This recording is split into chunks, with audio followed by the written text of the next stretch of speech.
Hello and welcome back to episode 11 of my playthrough of DireWolf20's 1.18 modpack, I guess. I'm just here down under my mining shaft, just collecting some stuff, looking for amethysts like I said I would last episode. I actually did end up finding some. Just a quick little update as well. I made a second tier 3 pocket storage unit just for when I do come down here. I'm not getting my inventory completely filled with junk, but as you can see, I've got blocks of amethyst, budding amethyst. I got the charged amethyst that I needed, some dust and all these other things, so we can get into Hex today. But if we look over there, you can see that there is the stairs for my thing, and we actually went out a pretty far ways. You can see kind of like on this line where the circle just kind of ends, out to that, what's that, the west, mining, and like it took me forever. I used the entirety of one of my mining gadgets and with a flux capacitor, mining using all the power, and I found one geode. But I started going the opposite way, started going east, and we've got a geode here as well. So I'll just kind of show you guys, for those of you who haven't seen the geodes or what's new in this one, because we got, what's the mod called? I think it's called Better Amethyst is the mod. If we go here to Better Amethyst. Right, so this mod here obviously gives us access to some pretty cool looking purple blocks, but it also lets us pick up these budding amethyst blocks, which generally just isn't allowed in Minecraft. It's just a thing that if you break those, then they just break. But obviously that's not the case here, so we have this entire geode in here. What I'll do is I'll just break a block in there so we have some light. You can see what's happening. But yeah, we found what we actually needed. I probably should have come this way earlier. Like I spent, if we look at, where's my time in a bottle? I've got 5 hours stored. So that's 5 hours since like from when I made it. Of like just mining and doing other random things. But we've got our amethyst clusters. These things are kind of interesting, but we don't really need it because we can just break them with a pickaxe, which I think we're going to do. Now, as far as I'm aware as well, I think we need...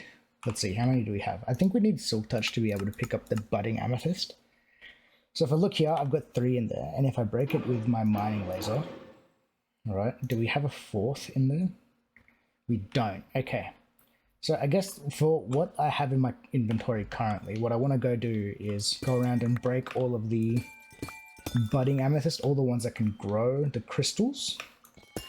We'll go around and break with our pickaxe. And the rest of them we can just do with the mining laser, since we actually need the mining laser to break it to get...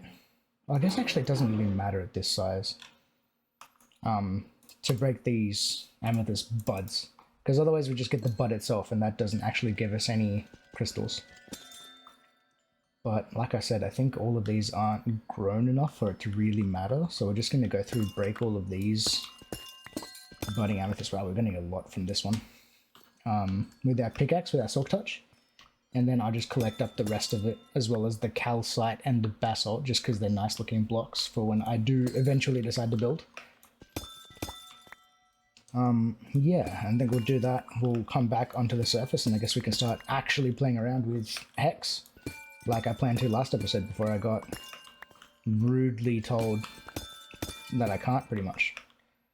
But yeah, I think it's just going to be a lot of this. I'm kind of like disappointed that I found this one so close to the base, yet the other one I literally had to go like a couple thousand blocks of mining before I actually found one. But anyways, I do really enjoy the sound of breaking this stuff. Oh, there's more. But there's a ton of budding amethyst here. And then eventually, I wonder if I can set up a way to farm this stuff. Surely there is a way that I can do that. Maybe I can do it with like Create or something like that, where that we can farm our budding amethyst. But other than that, I think we've pretty much gotten most of it. I think, how many blocks do we have? 32 here, plus whatever I've got back at the base from the other geode. This is plenty. I'm just going to collect up the rest of it with my mining laser. I'm not going to be too discreet about it. And we'll come back on the surface, I think. But what a nice way to start my day. This has only been like, I've only been playing for like 20 minutes before I found this. And I figured, hey, I may as well show you guys this. I'm just gonna very quickly and dirtily quick and dirty. Just collect up this geode. And we'll be back in a second. I'm back from my mining trip. I decided to actually go until my mining gadget ran out. I figured while I was already down there, I may as well keep going. As you can see, I made it quite a fair ways, but we got that charging and stuff, and I figured it would actually be a good time to show you guys how I kind of process all these blocks and ores and things that I get from mining. The kind of cool thing that you can do with these pocket storage, right, apart from also just holding onto things, is you can deposit into inventories, like you can see there. So all I did there was just shift left click, I think it was. It's either shift left or right. I think it's shift left click. I think that does it. And it kind of deposits everything that it can into that inventory. That it can fit at least. So obviously it's kept a few things. But now I can just go out and grab all the blocks of, I guess, ores and things like that. So everything that can get processed, I throw up into this chest. It's nice and easy. It saves me having to do all the manual crafting by myself. And obviously it's just about going through and organizing everything. I've discovered as well that the raw zinc, the block of raw zinc at least, from Create, you can't actually process in mechanism stuff, which is kind of frustrating, but I guess it doesn't really matter all too much, seeing as... I shouldn't have done that. I lost my train of thought after that. Or what happened there? Doesn't really matter too much, seeing as I don't really use zinc outside of actually just playing with Create. I think that's all the blocks I need to pull out. Blocks of silver, steel fluorite block. Fluorite block doesn't need to be in there, and clay doesn't need to be in there. Cool. So I'm just gonna go do that. I'm gonna do that a couple times. The only reason I throw it into that chest as well is because it's a compacting chest. It automatically does everything into blocks, and it makes it nice and easy for me just to kind of grab it out of there when I need to. So I'm just gonna, oops, that's in the wrong chest. I'll just go ahead and continue just doing this and organizing it for a little bit. Excuse me. I think these ex-petrified orbs as well can get... No, they can't. I thought I could compress them down. And as you can see, we kind of have a lot of just stuff in here. This diamond chest is very quickly getting very small, so we might need to do a little something extra for storage in the near future, or at least make like another chest.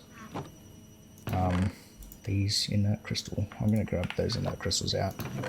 Like those, bang bang. So I just need to clear up another space in here. Glowstone dust. I can turn you into glowstone itself. Can I turn glowstone, if I right click on you, back into dust easily? Yeah, enrichment chamber. It's not incredibly easy, but it'll do the job. You must only be doing 3x3 crafts. That's fine, I can just do it in my inventory.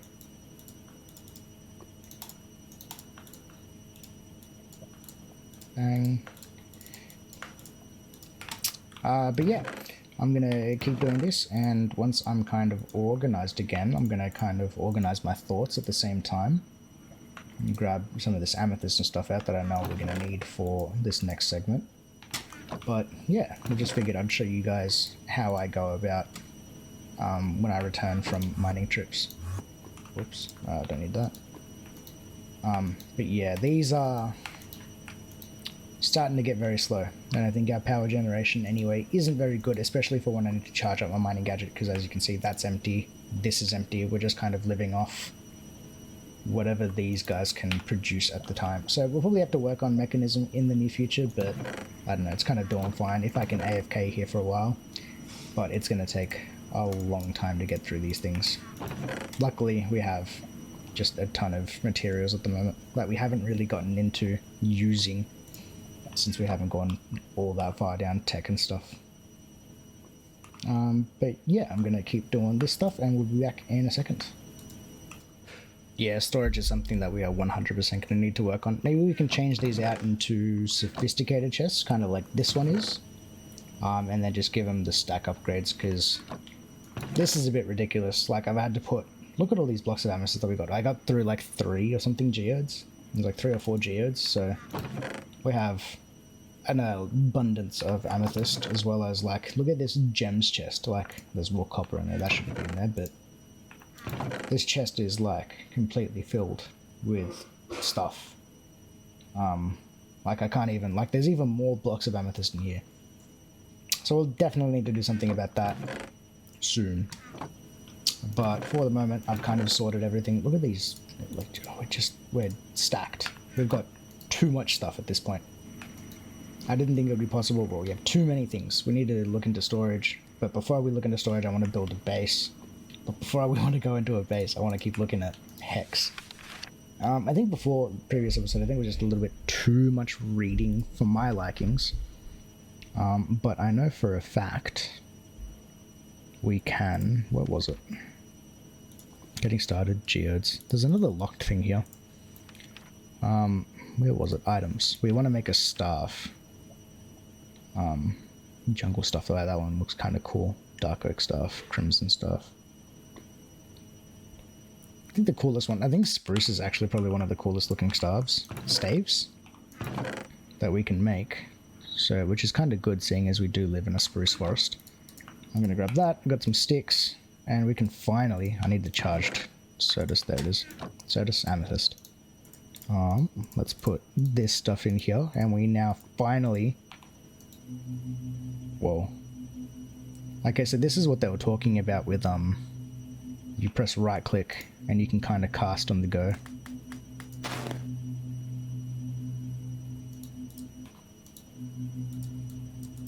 How do I undo it?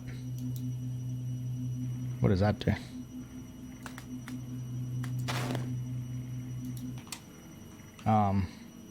So we're gonna have to do some more reading, but we've got access to the staff now. I don't know how to clear this. Escape, backspace. Escape just clears it. Guess we're gonna have to do some more reading anyway. Okay, so I can click and drag to draw patterns. Well, it's a little more than a chunk of meat on the end of a stick. That's all that's needed after all. I think we read this the last time. So I think we're going to go back to Hexcraft casting in here. How do patterns work? I don't know if patterns are cast a spell. I think we read this before.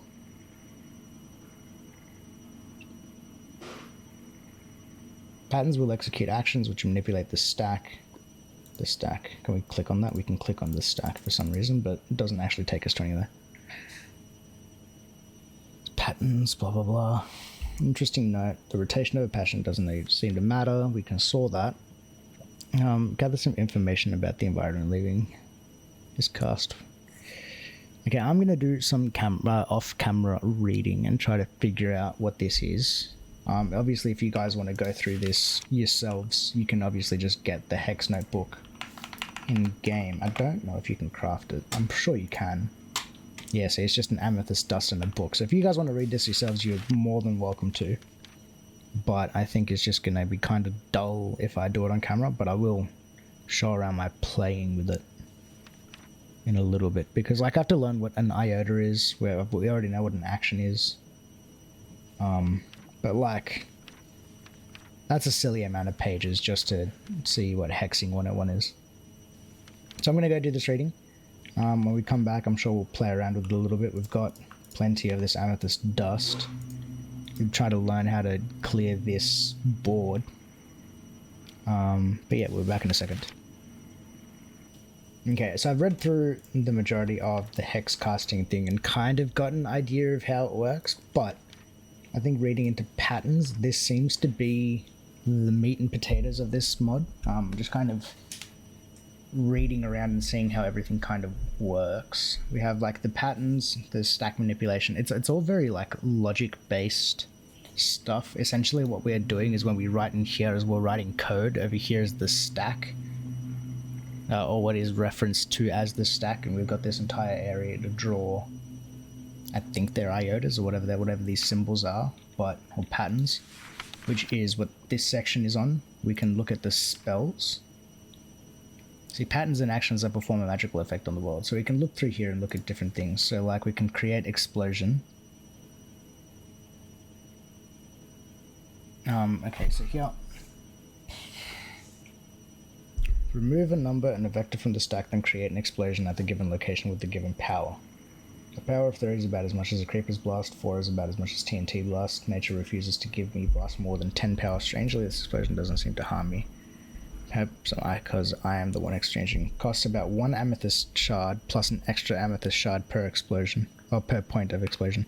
So that's the other thing it does, is it actually consumes dust, crystals, and charged amethyst, which I don't actually want to use as fuel. So everything that you're going to cast requires... I think I just need a pickaxe for this, don't I? Requires some sort of... I guess it's like a... You can think of it as like a catalyst, essentially. So it uses the amethyst in your inventory to fuel the spell, essentially. And everything I'm picking up is going into this thing, isn't it? Oh, and this is the cool thing as well about pocket storage, I didn't mention this before, is it leaves 1 of everything after you've deposited it into inventories, which is kind of cool. And the other thing I can do is I can just throw it in my backpack when I don't need it. So I'm just going to break up a bunch of these. And I guess we can learn some basic patterns and try to do some cool spells. So like if I went here and we try to do explosion, see the pattern isn't associated with any action. So this is the spell, but because I think if we look on the right here, it requires things in the stack, and right now I've just got a bunch of garbage in there. So for what we need is we need the vector, we need a number, and then the explosion, I assume.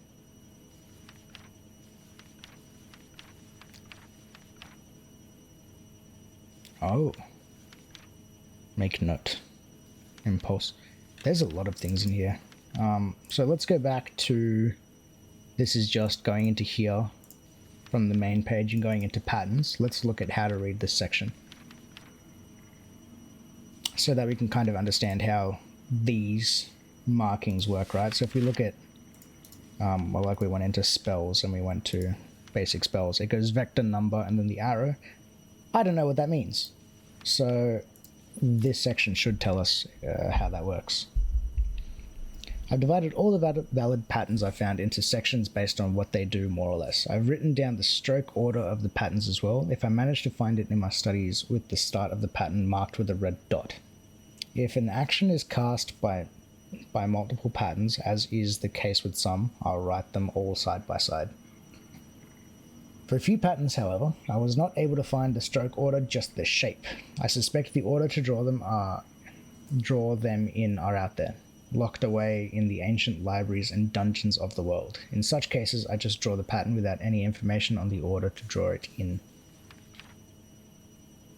I also write the types of iota that an action will consume or modify a arrow, and the types of iota the action will create. For example, vector, number, arrow, vector means the action will remove a vector and add and a number from the top of the stack, and then add a vector, or put another way rather, we'll remove a number from the stack and then modify the vector at the point of the stack.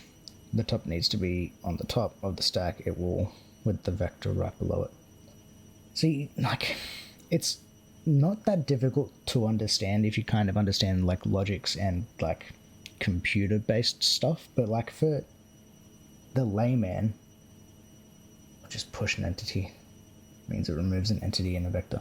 So like all these push, pop, all these things, all the wording that is used in this comes from computer sciences, basically. So it makes it like very, for someone who isn't well versed in it, it makes it kind of confusing to understand what's happening.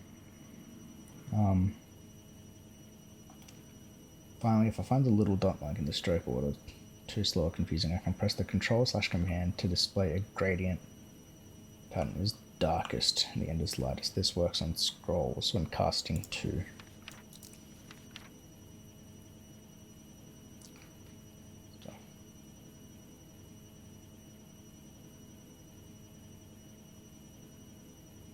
Okay, so right, so you have to draw it. Not only do you have to draw the right shape, but you have to draw the shape in the right order. So even if we go here, we see we have the correct shape. I started it in the wrong spot. So you have to start at the bottom and work in this way, right? And now this is blue, it's added me to the top of the stack, right? So then from there, so it's added me the entity. We can go, then this turns the entity into a vector, right? So it transforms an entity on the stack into its position. So where I'm standing, if we go right click here and then do the triangle, I can't use that spot. That's kind of frustrating. Cool, we did that shape. So now me that was at the top, the entity that is my character, which is this bad boy right here, is turned into the vector, which is this position right here. So from then here on, we can do the explosion thing, which I kind of don't want to do at this position, but we have to look at the spell casting, right? Turns an entity into a vector, transforms an entity in the stack into the direction it's looking in as a unit vector. Transforms an entity on the stack into its height. That's strange. Transforms an entity on the stack into the direction which is moving with the speed of that movement as the direction of magnitude. Displays the top iota of the stack to me. Reveal. Any to any. Well, I misdrew that, didn't I? Oh no, it did, so it told me down the bottom. So that's what that did. So drawing that, which is called reveal, all it does is it makes sure it tells me in chat what the top of the stack is. Okay, we're learning how this works. This is super complicated for like no reason. Archer's distillation. Combines two vectors, a position and a direction, into an answer to the question. If I stood at the position and looked in the direction, what block would I be looking at?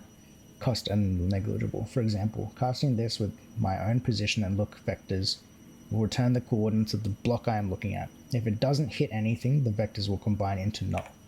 Cool. Let's sleep real quick.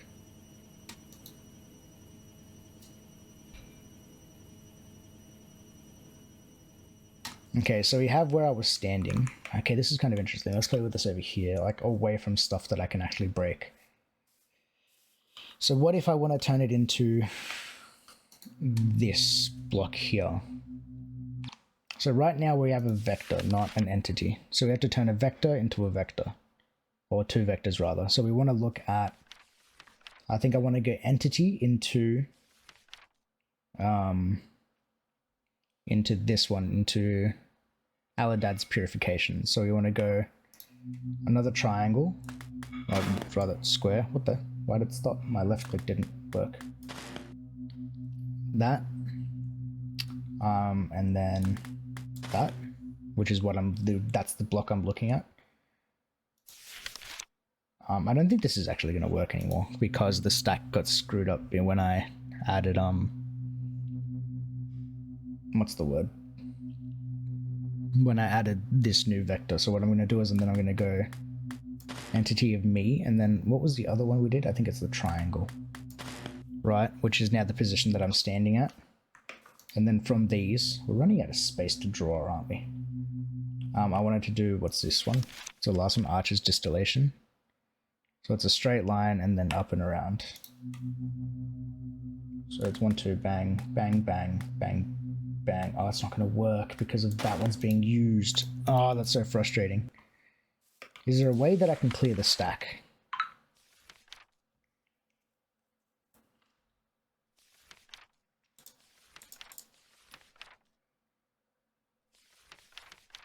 Advanced mathematics sets, meta evaluation. I'm kind of getting the hang of it, right? So if we look at these spells, right? So I'd need a vector and a number to turn into an explosion.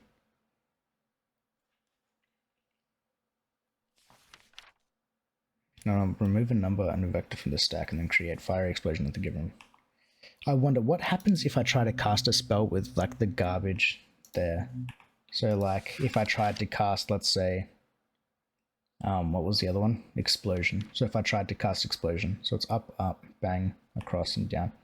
You also need to be very careful that you have enough space to draw where you wanted to draw. Oh god. Bang, bang, bang. I misdrew that. It's not what I wanted to draw. How does this pattern look again? So it's going to be bop, bop, bop. But. Fireball expected a vector at index of 0 to the stack, but got nothing. It got garbage. So even if you try to cast it with garbage there, it does nothing. But this is like silly, right? Because how do I shift right click? Oh, that's how you do it. You can shift right click and it clears everything. Right? Okay. I'm figuring it out. Okay, so for explosion to work, we need a vector, we need a number, and then I guess the arrow is just doing this shape. So let's do it at my position, which was diamond, triangle. So we have the vector, and now we need to add a number. So we go back, number literals. There's no easy way to draw numbers. Here's a method nature deigned to us. First, draw one of the two shapes shown on the other page. Next, the angles following will modify running count starting from 1. Forward, add 1. Left, add 5. Right, add 10. What?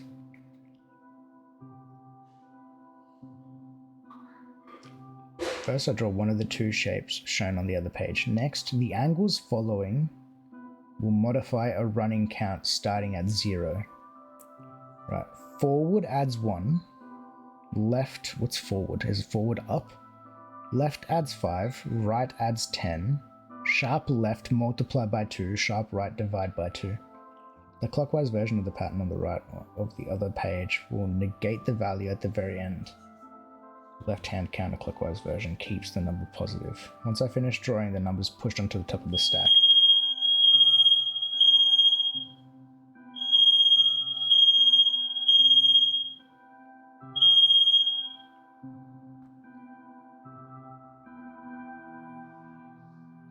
So this pattern pushes 10, this pattern pushes 7. So 5 plus 1 plus 1.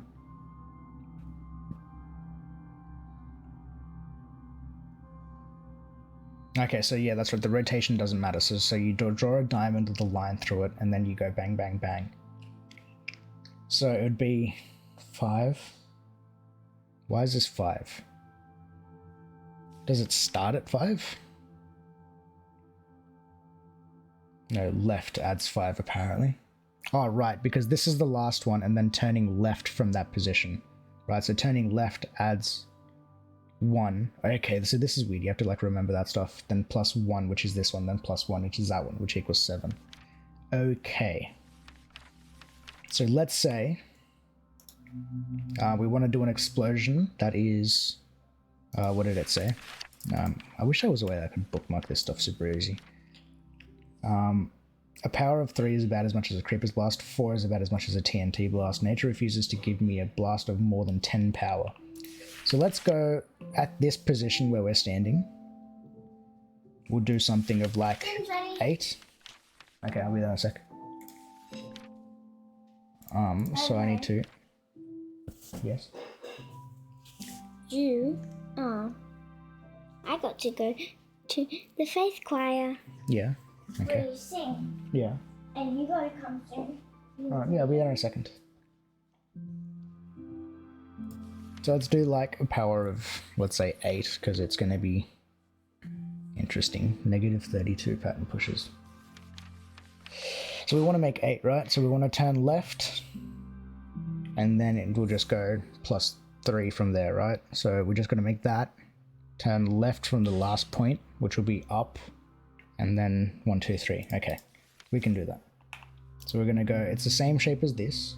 So it's going to be diamond, add. So then it's going to be left, 1, 2, 3. That should be 8.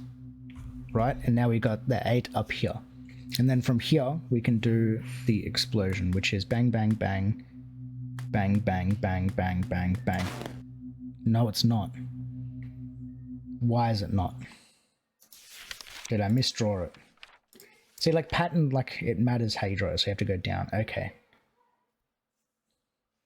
Okay, well, we're going to keep trying with this. This is like super interesting. I like this.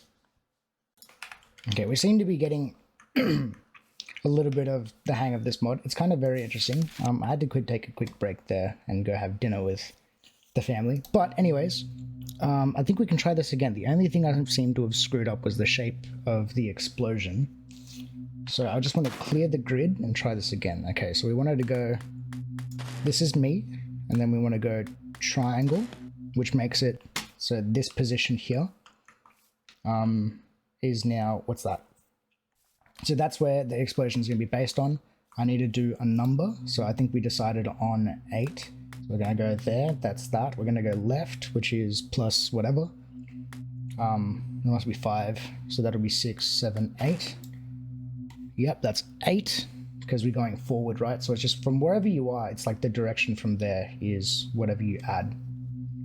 And then obviously forward is just continuing along that line. So we've got the vector, which is the position or where the spell is going to be cast. We have the number, which is the power, I guess, of the explosion. And now it's just a matter of drawing the explosion symbol, which should just be this. And that consumed all of the dust and a little bit of the amethyst crystal that I had in my inventory. That is extremely cool. That is very cool. Oh, I kind of want to... See, playing with explosion and all that is kind of interesting, but I don't want to be doing explosions near my base. And of course I decide that afterwards. So, is this a thing? I know that the mining dimension is a mod. Massive engineering. I think there was a block. Yeah, just another mining dimension. We need to make a mining portal. Do we want to do that just to play with this? No. I think that's going to be like... That's something else for another day. What we'll do is we'll add that there, and we'll deal with that later. But we've cast our first spell with Hex. This is kind of cool. I like how it works. I like that you have to kind of input, like depending on the spell, right? So I have to have like different parameters as to how it works. It is a little bit of entity with an entity and a length from the stack, then teleport to given entity and ours. Look vector by given. Costs about 1 amethyst shard per block traveled. Does this have a max distance?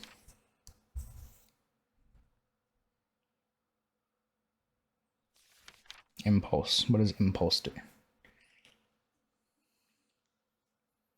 So we have like all these different spells that we can do. We can place blocks, break blocks with it. We can create water. So buckets worth into a block. The given position costs us 1 amethyst dust.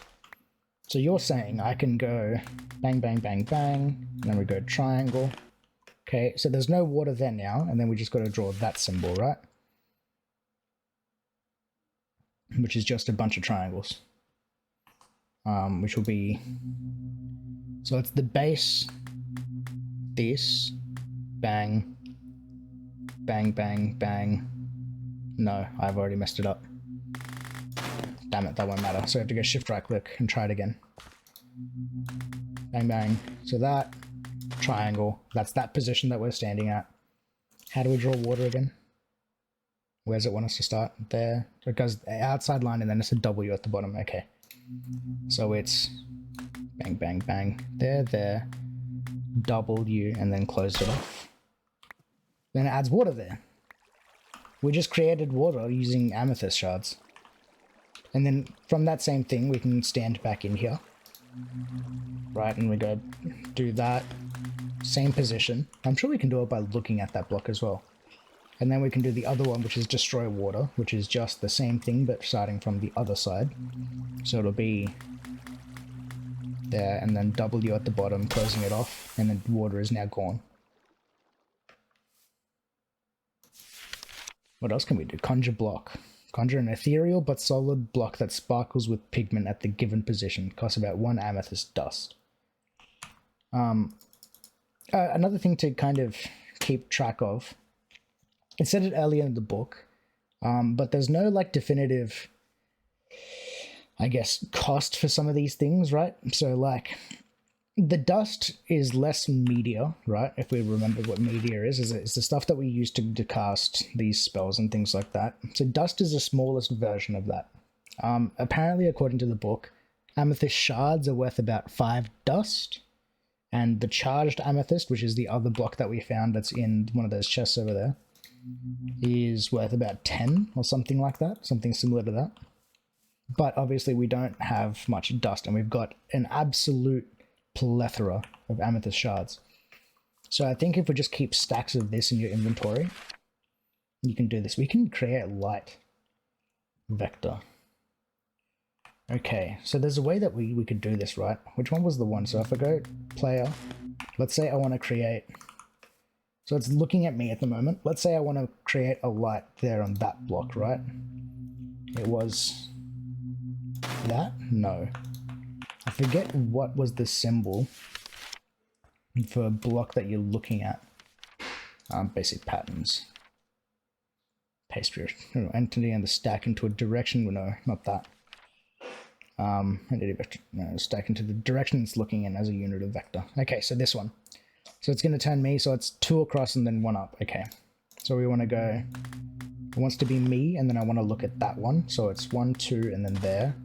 So we're looking at that block, and then from that block, we want to go back to the spells, go block works, which is where we were, and then conjure light, which is half a diamond and then a triangle at the top. So diamond, triangle. Is out of range for conjure light. And it also dropped the staff from my thing. Does it want it to place it? Okay, what if instead of that, we go where I'm standing? Yeah, there we go.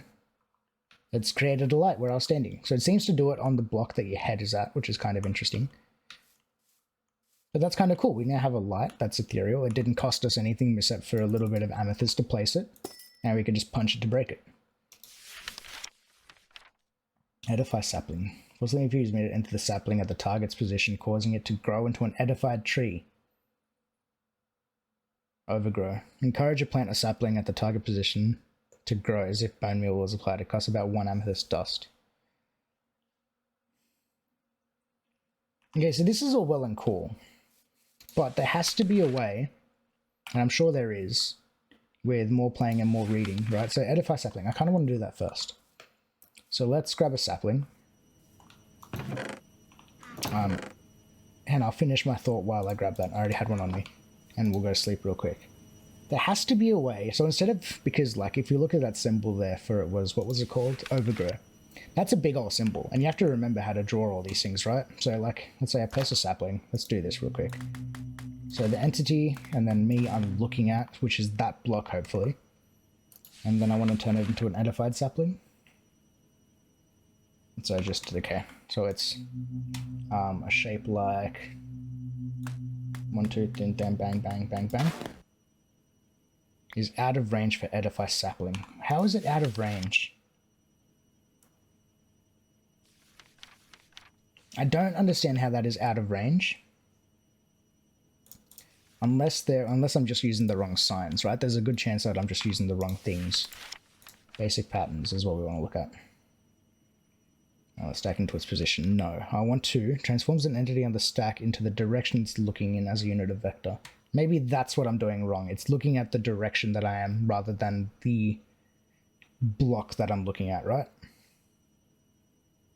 To its height, no. Pace purification, no. Top iota of the stack to me. Need to answer the question. If I stood at the position and looked at the direction, what block would I be looking at? Cost a negligible amount of media. If I stood at the position and looked in a direction, what block would I be looking at? Oh, okay. Okay, I get it. So we can do that as to get the position of that block, right? So we want to go this, so which is me. I am looking in this direction, and then I wanted to do the arrow thing, right? Which is this weird hammer looking thing. So it's a cross, and then it's an hourglass, right? So it's 1, 2, hourglass. Expected 2 or more arguments, but the stack was only 1 tall. Oh, right. Okay, so we need the 2 vectors. So I'm standing at this position. I'm standing there. I am... Whoops, I did that from the wrong spot, didn't I? And now this is garbage, right? So we have to clear it. Okay. I am standing here. I am... of course I keep misdrawing it. I don't know why I keep doing that. So bang, it's going to go standing here. Okay, it's from the bottom we draw it. I am looking here, and then I want to turn those two positions, so that's what I'm looking at. So this is where I'm standing, that's the direction that I'm looking. And then from these we turn it into an hourglass, which is that block, and then that block we want to do the overgrow, right? Which will go, not overgrow, but what was it? Edify sapling, which is the pointy hourglass, we'll call that, which will be, I've already forgotten it. You start at the bottom left of the pointy hourglass. So it'll be bang, bang, bang, bang, bang, bang, bang, bang. Expected a sapling at... Right, so maybe I have to look at the block. Maybe I can pick block. Maybe there's a way that I can pick block. Extinguish area. Extinguish blocks in a large area cost... Wow, I can start fires and do all these weird things. Working with items. Certain spells, such as place block, will consume additional items. No. Is this what I want to read? No, apparently not. Kind of stack no entities, list manipulation patterns as iotas.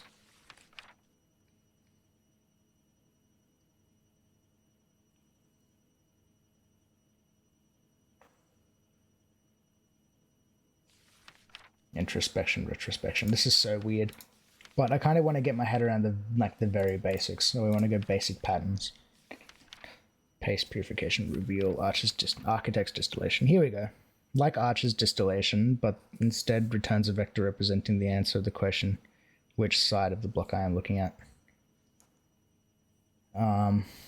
If I'm looking at a floor, it will turn 010. If I'm looking at the south, it will turn 001. Scout's distillation. But instead returns the entity I'm looking at. So maybe it's this one. Does a tree sapling count as an entity? Oh, interesting. So it's two vectors, right? So it'll be... So the same as before. It'll be that, where I'm standing, what I'm looking at, and then it's... What's the shape? And it's a diamond at the end of a too long. So then it'll be 1, 2, diamond, which is null. Interesting. So there's no entity standing there. So the tree sapling doesn't count as an entity. And we know that because that's returning nothing. Okay. So how does this work if I want to pick a block? Stack into its height, transforms an entity and the stack into the direction it's looking in? No.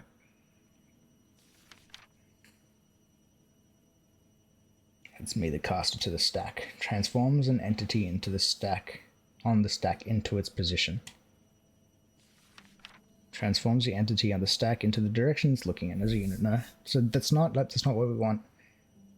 The stack into its height. That's obviously not what we want either. Pace purification. Transforms an entity on the stack into the direction in which it's moving. The speed of that movement as the direction. No, we don't want that. Reveal. No.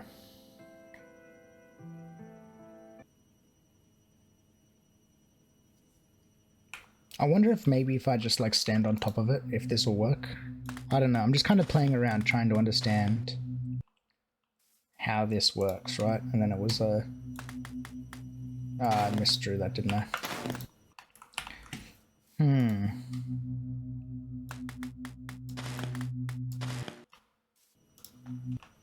I wonder if it's going to work if I stay too far away from it. And then it was... pointy hourglass. See, right? So that time it didn't work because it's one block too high. So I wonder how... Expected a sapling, yeah, see? Expected a sapling there but got air instead. You know, I can cheese this. I just need a piece of dirt. Just for sake of figuring this out now. So I want to do it here. Let's clear this. We're gonna go bang, bang. So this is where I was standing. Since we know it places at my head, which is there, and now we do pointy hourglass. Now we have an edified tree. Just completely cheating. That's not like a way that I should have figured out how to do it, but we figured it out nonetheless. I wonder if I can chop this down with my lumber axe. I totally can. No, we have edified logs. What does you do for me? By infusing media into the sapling via the use of edify sapling, I can create what is called an edified tree. They tend to be tall and pointy with rigid bark and wood that grows in a strange spiral pattern. Their leaves come in 3 pretty colors. I would assume the wood would have some properties relevant to hex casting, but if it does, I cannot seem to find them. For all intents and purposes, it appears to be just wood, albeit of a very strange color. I suppose for now I will use it for decoration. The full suite of standard wood blocks can be crafted from them. Of course, I can strip them with an axe as well. That is kind of disappointing. It is just purple wood. I thought it would be something cooler. But hey, we grew a tree out of nothing. I feel like this is like an actually like somewhat powerful mod. But I don't know how, like, it's fun to play with and like do little things like this, but I don't know exactly how to make use of this one, at least this one in particular, right? Because there's no like automation I can do besides like if we go here to hex. Now we have like all these weird like edified wood saplings, which we just found out mean nothing to us. A scrying lens, empty scroll, focus, abacus. Oh, this might be a cool way of, or a better way of adding numbers to my casting. I think that's right. Did I read that somewhere? I feel like I read that somewhere yesterday. If we go to items, abacus. Although there are patterns for drawing numbers, I find them cumbersome, which is right? Because like they're painful to draw.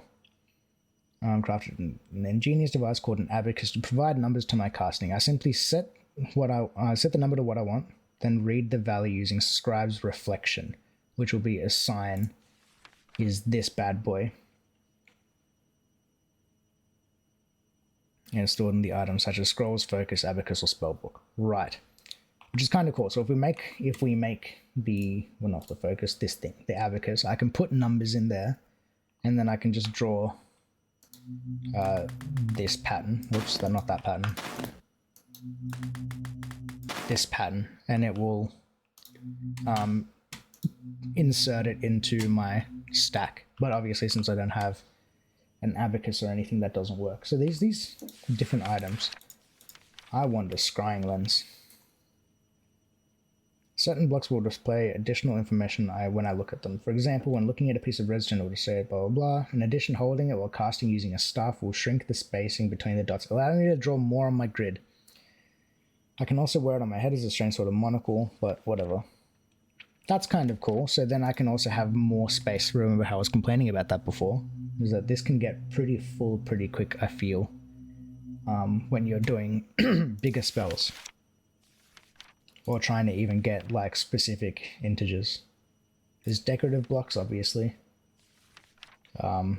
These do nothing but besides looking kind of interesting. We don't care about any of that. There's pigments. On one hand, the pigment can be seen to affect the color of the sparks of media emitted out of the stuff when I cast, as well as my sentinel.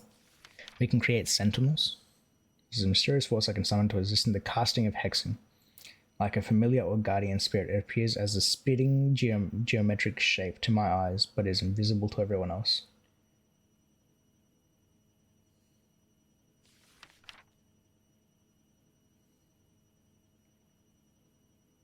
I can... hold on, let's play with this real quick. What was it? Having to remember these patterns is not fun.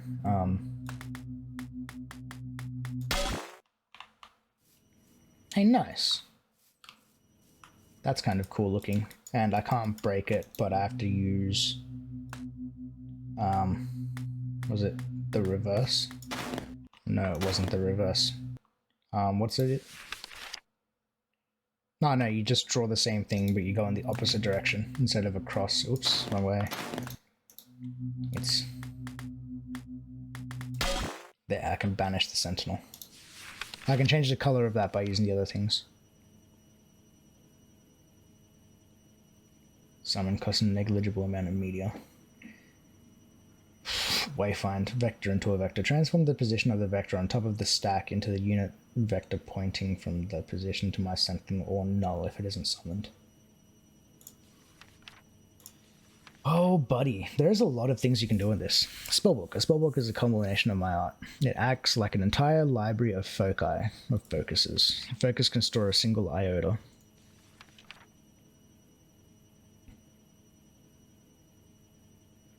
Okay, so this is a way of storing long spell castings, right? So let's say I wanted to do the explosion again. Instead of having to draw out everything, I could put each iota, which is like every one of these. Oops, not that, sorry. Each one of these, I think each one of these casts or whatever is considered an iota, which is kind of interesting. I think it's a pretty in-depth mod, but man, is it complicated. And having to remember all these patterns is like painful. Of course, what was it? Of course, there's also other spells I can do, like crafting spells, blockworks. This is what we were looking at before. Nadirs, a family of spells that impart a negative potion effect upon an entity. So I can, by looking at things, I should be able to, or like selecting an entity somehow, I can cast negative potion effects. Crafting / casting items, here we go. Craft trinket, entity of... What? Entity in this list of patterns will craft a trinket, craft an artifact. Costs about 10 charge damage. Wow, that's expensive. Recharge item. Recharge a media containing an item in my hand. Erase item. So I think that's probably... these 3 spells each create an item that casts a hex. They all require me to hold the empty item in my offhand and require 2 things. The list of patterns to be cast, and an entity representing a drop stack of amethyst. What? To form the item's battery. Right, so you need a drop... Wow, that's kind of... a stack of amethyst. Select this stack of amethyst, and then once you have that stack selected, you need to have your list of patterns, and then once you have your list of patterns, let's say it was explode, so you need to have the position of the explosion, the intensity of the explosion, and then the explosion thing itself. No, how would that work though? Because then you would just explode that spot, right? Because by casting explosion you're doing that. And then by doing that, and then the list of patterns, and then you do this thing and it'll create a cipher or a trinket or artifact. That's kind of interesting. Or like the bone mealing one, you just need to have this stuff. That's a lot to play with, but I think that's going to be a little bit too much for today. I think we're just going to leave it there. This is leave it with me. I'm going to think about this a little bit more because it seems extremely in-depth. Like sentinels are a thing that we can use. It seems like we can use them for a few different things. When I do it, it consumes a die and permanently change my mind's coloration, at least until I cast a spell again. So I would... Okay, so that's a way that I can change the dots. Leave it with me. This is kind of interesting. I'm going to have to play with this off camera a little bit just to kind of understand, because there's also maths that we need to do. So I think you can get, like, it's very simple, even though the wording is complicated, but because it's so simple, it's very powerful. Like, you can do different things. We can create lava, apparently, with great spells. Oh, so these are the ones that they were talking about, right? It doesn't give us how to actually make the thing. We just need to make it up or find a scroll or something in world, in dungeons and stuff like that, that actually tell us how to do it. Create a teleport. We can teleport to a vector. Far more powerful than Blink. The spells lets me teleport nearly anywhere in the entire world. There does seem to be a limit, but it is much greater than the normal radius of influence I'm used to. Flame Mind, Flight. We can do Flight somehow with this. By having me, the entity, selected and then having 2 numbers. yeah, like I said, it's very simple but powerful, right? Because it is so simple, it kind of lets you use your your imagination to cast different things, so long as you understand how this stack system works, right? That's kind of cool. I think we might actually have to shelve this until I figure out what cool integrations we can do, especially with the patterns and the spells that we do have access to. Alright, that's interesting. But anyways, anyone who's still watching, thank you for watching, and we'll see you all on the next one. Thanks.